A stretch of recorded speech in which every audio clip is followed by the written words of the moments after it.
Software engineer Vijaya Reddy కేసులో తాజాగా బయటకొచ్చిన CCTV ఫుటేజీలు ఈ మిస్టరీని మరింత గజిబిజిగా మారుస్తున్నాయి. తన కుమార్తెను హాస్టల్ నుంచి తీసుకువెళ్లే సమయంలో అక్కడ విజయారెడ్డి ప్రవర్తన, ఆ అమ్మాయి హావభావాలు చూస్తుంటే అప్పటి వరకు అక్కడ అసలు చావు అనే ఆలోచనే లేనట్టు కనిపిస్తోంది. హాస్టల్ రికార్డుల్లో సంతకం చేసి ఫార్మాలిటీస్ పూర్తి చేసి తన కూతుర్ని తీసుకెళ్తున్న సమయంలో ఆ అమ్మాయి ఎంతో ఉత్సాహంగా నవ్వుతూ కనిపించడం అందరినీ విస్మయానికి గురిచేస్తోంది. తన తల్లి తనను మృత్యువు వైపు నడిపిస్తోందని ఆ బిడ్డకు కనీసం అనుమానం కూడా రాలేదని ఆ విజువల్స్ స్పష్టం చేస్తున్నాయి. మీరు స్క్రీన్లో విజువల్స్ చూడొచ్చు. విజయారెడ్డి ఏదైతే పటాన్ చెరువులో తన కూతుర్ని హాస్టల్లో చదివిస్తున్నారో, తన కూతురు హాస్టల్లో ఉన్నప్పుడు ఆమెని రిసీవ్ చేసుకునేందుకు అంటే బయటకు తీసుకొచ్చేందుకు విజయారెడ్డి అక్కడికి వెళ్ళిన సందర్భంలో రికార్డైన సీసీటీవీ ఫుటేజ్ మనకు స్పష్టంగా కనిపిస్తుంది. విజయారెడ్డి చనిపోయే ముందు చెర్లపల్లి రైల్వే స్టేషన్లో ఏ డ్రెస్సులో కనిపించిందో అదే డ్రెస్లో ఇక్కడ కనిపిస్తుంది. విజయారెడ్డితో పాటు తన కొడుకు కూడా విశాల్ రెడ్డి కూడా అక్కడికి వచ్చాడు. ఎక్కడికి? చేతన రెడ్డిని రిసీవ్ చేసుకోవడానికి. విజయారెడ్డి సాయంత్రం 6 గంటలకి ఏదైతే చెంగిచెర్లలో హైదరాబాద్ శివారులోని బోడుపల్ సమీపంలో ఉన్న చెంగిచెర్లలో విజయారెడ్డి అక్కడి నుంచి కారు తీసుకొని మొదలైంది. అక్కడి నుంచి స్టార్ట్ అయ్యి మొదట తన కొడుకు గట్కేసర్లో ఒక ప్రైవేట్ రెసిడెన్షియల్ కాలేజీలో విశాల్ రెడ్డి చదువుకుంటున్నాడు. విశాల్ రెడ్డి దగ్గరికి వెళ్ళింది. అక్కడికి వెళ్ళి విశాల్ రెడ్డిని హాస్టల్ నుంచి బయటకు తీసుకొచ్చి తన కారులో ఎక్కించుకుంది. ఆ తర్వాత ఆ విశాల్ రెడ్డిని కారులో ఎక్కించుకొని కూతురుని తీసుకొని ఎలా ఔటర్ రింగ్ రోడ్ నుంచి వెళ్ళిందో, హైదరాబాద్ నుంచి మధ్యలో నుంచి వెళ్ళింది అనేది ఇంకా పోలీసులు కన్ఫర్మ్ చేయాలి. నేరుగా పటాన్ చెరువులో ఉన్న తన కూతురు చదువుతున్న రెసిడెన్షియల్ కాలేజ్ దగ్గరికి వెళ్ళింది. రెసిడెన్షియల్ కాలేజ్ దగ్గరికి వెళ్ళి అక్కడ మీరు స్క్రీన్లో ఫుల్గా వీడియోస్ చూడొచ్చు ఒకసారి. రెసిడెన్షియల్ కాలేజ్ దగ్గర కూతురు కోసం అంటే తన కూతుర్ని పిలిచేందుకు రిసెప్షన్లో మాట్లాడింది. ఆ తర్వాత కూతురు కోసం వెయిట్ చేసింది. వెయిట్ చేసిన కొద్దిసేపటికే కూతురు వచ్చింది. అక్కడ చూడండి, మనము చేతన్ రెడ్డిని, తల్లి కొడుకు కూతుర్ని ముగ్గురు చూడొచ్చు. కూతురు అక్కడ ఫార్మాలిటీ చేస్తున్న సమయంలో ఆ అమ్మాయి మొహంలో ఎటువంటి ఆలోచన కనిపించట్లేదు. అమ్మ పిలిచింది, వచ్చింది. తల్లి కూతురు ఇద్దరు కలిసి అక్కడ రిజిస్ట్రేషన్లో సిగ్నేచర్ చేసి ముగ్గురు కలిసి ఇక్కడ నుంచి బయలుదేరి వెళ్ళిపోయారు. విజయారెడ్డి అక్కడ కూడా ఆందోళనకరంగా కనిపించలేదు. బిడ్డ కనపడగానే ఏ తల్లి అయితే ప్రేమగా ఎలా తల నుమురుతుందో అలాగే తల నుమురుతూ కనిపించింది. విజయారెడ్డిని చూడగానే ఆ కూతురు చేతన మొహంలో ఆనందం కనిపించింది. ఎందుకంటే హాస్టల్లో ఉండి చదువుకుంటుంది కాబట్టి హాస్టల్లో ఉన్న కూతురు తల్లిని చూస్తే ఆటోమేటిక్గా ఆమెకు సంతోషం కలుగుతుంది. అమ్మ వచ్చింది నా కోసం, అమ్మ నన్ను బయటికి తీసుకెళ్తుంది, అమ్మ అన్న ఇద్దరు అక్కడికి వచ్చారు, మేము బయటికి వెళ్తున్నాం, ఏదో మంచి ట్రీట్ ఉంటుందని అనుకున్నారు. కానీ ఆ ట్రీట్ భయంకరమైన మరణమని వాళ్ళు అంచనా వేయలేకపోయారు. నిజంగా ఆ కూతుర్ని ఇక్కడి నుంచి తీసుకెళ్ళిపోతున్న సీన్, ఆ విజువల్ చూస్తుంటే కళ్ళ వెంట నీళ్ళు వస్తున్నాయి. మహాతల్లి విజయారెడ్డి, ఎందుకమ్మా నువ్వు ఇంత పెద్ద దారుణానికి ఒడిగట్టావని బతుకుంటే ప్రశ్నించేదేమో నేను ప్రశ్నించాలనిపిస్తోంది ఆమెని. ఎందుకు తల్లి నువ్వు ఇంత దారుణమైన ఇంత భయంకరమైన నిర్ణయం తీసుకున్నావు? బంగారం లాంటి ముత్యాలు లాంటి నీ ఇద్దరు పిల్లల్ని కూడా పొట్టన పెట్టుకునే ప్రయత్నం చేశావని అడగాలనిపిస్తోంది. విజయారెడ్డి మరణం ఇప్పటికీ మిస్టరీగానే ఉంది. కారణం ఏంటో తెలియదు.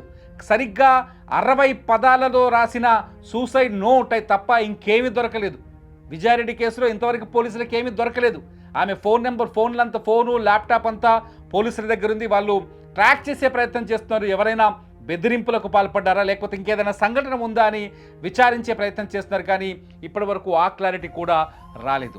ఈ విజువల్ హాస్టల్లో విజయారెడ్డి కూతురు చదువుకుంటున్న రెసిడెన్షియల్ కాలేజీలో హాస్టల్లో రిసెప్షన్లో ఉన్న సీసీటీవీ ఫుటేజ్ని మనం చూస్తున్నాం.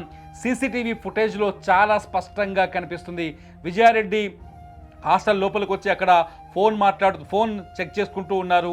ఫోన్ చూస్తున్న కొద్దిసేపటికే తన కూతురు చేతన్ రెడ్డి వస్తుంది. చూడండి ఒకసారి, కూతురు చేతన్ రెడ్డి అక్కడికి వచ్చి తల్లిని కలవగానే ప్రేమగా ఆమెని దగ్గరికి తీసుకుంది. ఆ తర్వాత కూతురు వెళ్ళి నేను బయటికి వెళ్ళాలని అక్కడ రిసెప్షన్లో పర్మిషన్ అడిగిన తర్వాత మళ్ళీ తల్లి దగ్గరికి వెళ్ళి కాసేపు కూతురు మాట్లాడింది. ఈలోపు కొడుకు విశాల్ రెడ్డి కూడా అక్కడికి వచ్చాడు. చెల్లితో మాట్లాడాడు, అమ్మతో మాట్లాడు. మళ్ళీ కూతురు చేతన్ అక్కడ వచ్చి మళ్ళీ రిసెప్షన్లో అక్కడ ఉన్న వాళ్ళు చెప్పే ఇన్స్ట్రక్షన్స్ని ఫాలో చేయమని చెప్పారు. వాళ్ళు మళ్ళీ తిరిగి వాళ్ళ మమ్మీకి ఎక్స్ప్లెయిన్ చేసింది, మమ్మీ ఇక్కడ ఇన్స్ట్రక్షన్ ఫాలో చేయాలని. ఆ తర్వాత కొడుకు మొహంలో చెమటుంటే తల్లి తన చున్నీతో తుడిచింది. మళ్ళీ కాసేపు వాళ్ళు ముగ్గురు అక్కడే కూర్చొని మాట్లాడుకున్నారు. ఆ తర్వాత చేతనారెడ్డి రిసెప్షన్ దగ్గరకు వచ్చిన తర్వాత ఎగ్జిట్ పాస్కు సంబంధించిన వివరాలు తీసుకున్నారు. తర్వాత చేతన్ రెడ్డి చేతన అమ్మాయి, ఆ తర్వాత విజయారెడ్డి ఇద్దరు అక్కడ సిగ్నేచర్ చేసి ముగ్గురు కలిసి అక్కడి నుంచి వెళ్ళిపోయారు. ఆ తర్వాత నేరుగా చెర్లపల్లి రైల్వే స్టేషన్ దగ్గరకు వచ్చారు.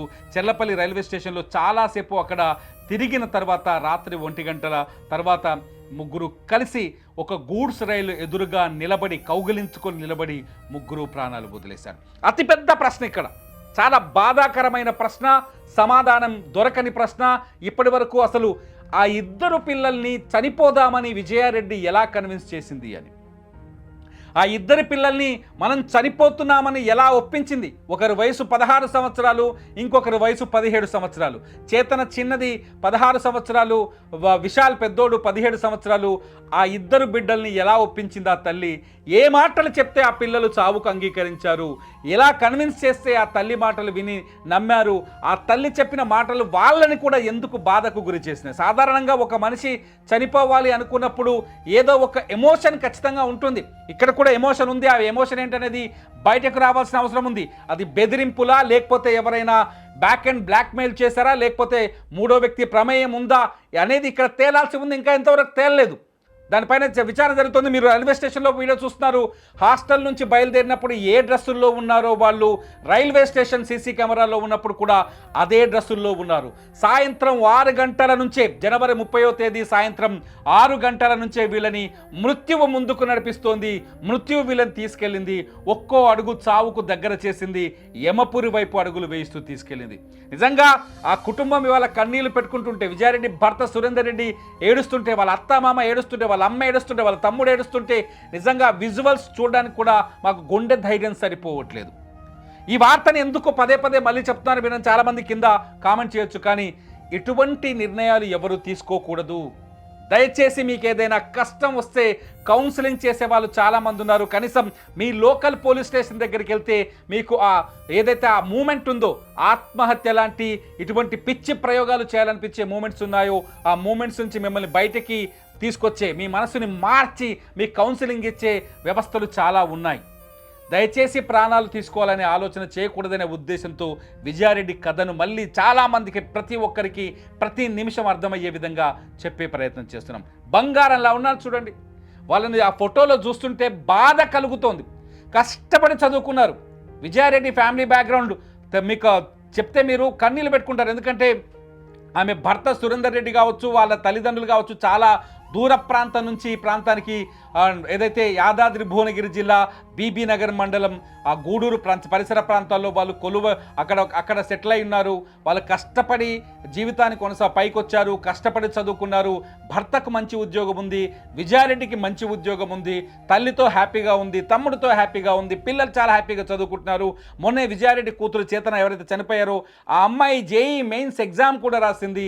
దుబాయ్ నుంచి వాళ్ళ ఫాదర్ ఫోన్ చేసి, అమ్మా నువ్వు ఎగ్జామ్ ఎలా రాసావు అంటే, చాలా బాగా రాశాను నాన్న అని చెప్పింది. ఇవన్నీ జరిగే ఎంత సంతోషకరమైన ట్రాక్ నడుస్తున్న సమయంలో సడన్గా వాళ్ళ లైఫ్లు టర్న్ అయ్యాయి రైల్వే పట్టాల వైపు, చెర్లపల్లి రైల్వే స్టేషన్లోని రైల్వే పట్టాల వైపు. మరణం మృత్యు శకటంలా దూసుకురాలేదు, వీళ్ళనే మరణం ఆ మృత్యు శకటం వైపు, ఆ గూడ్స్ రైలు వైపు తీసుకెళ్ళింది.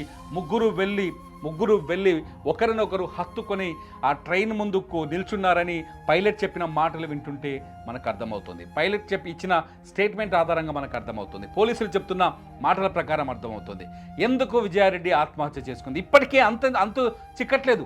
మానసిక నిపుణులు ఎవరైతే డాక్టర్లు ఉంటారో అటువంటి వాళ్ళతో మేము మాట్లాడించే ప్రయత్నం చేశాం. సుమన్ టీవీలో చాలా వీడియోస్ ఉన్నాయి. మేము చేసిన ఇంటర్వ్యూలు కానీ, మానసిక నిపుణులని మేము వాళ్ళ ఒపీనియన్ తీసుకున్న ఇంటర్వ్యూస్ చాలా ఉన్నాయి, మీరు చూడొచ్చు.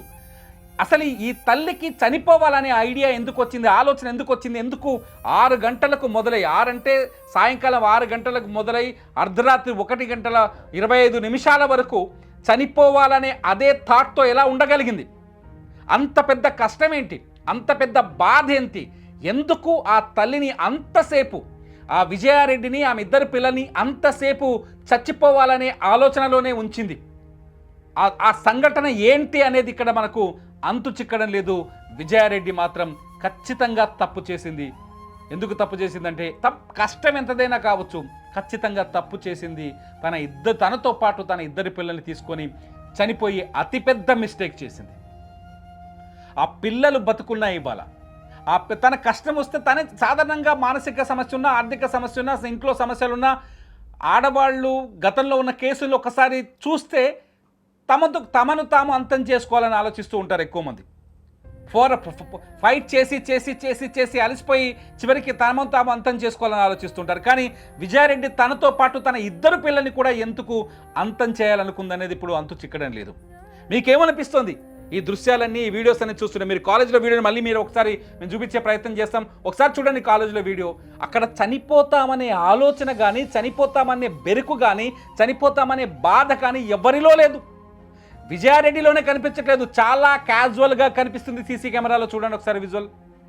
చాలా క్యాజువల్గా, ఇక్కడ జనమంతా ఉన్నారు చుట్టూ, అక్కడే అదే హాస్టల్లో రిసెప్షన్లో చాలా క్యాజువల్గా ఫోన్ చూస్తూ కనిపిస్తుంది. కూతురు కోసం ఎదురు చూస్తుంది. అప్పటికే కొడుకుని గట్కేస్తారు నుంచి కారులో ఎక్కించుకొని పడాన్ చెరువుకు వచ్చిందనమాట.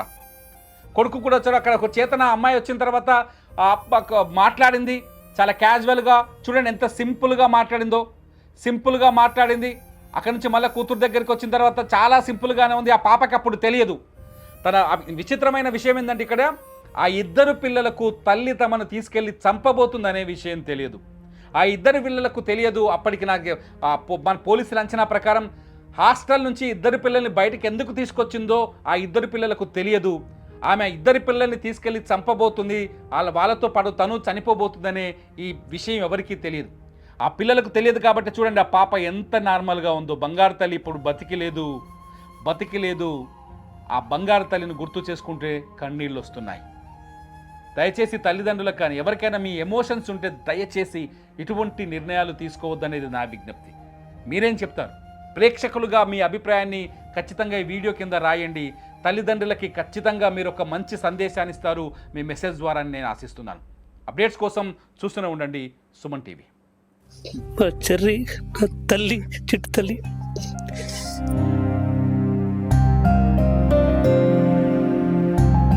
జీవితంలో నాకు వదిలిపెట్టి వెళ్ళిపోయారు అందరు. నేను ఎవరు ఇష్టపడ్డానో వాళ్ళు లేరు.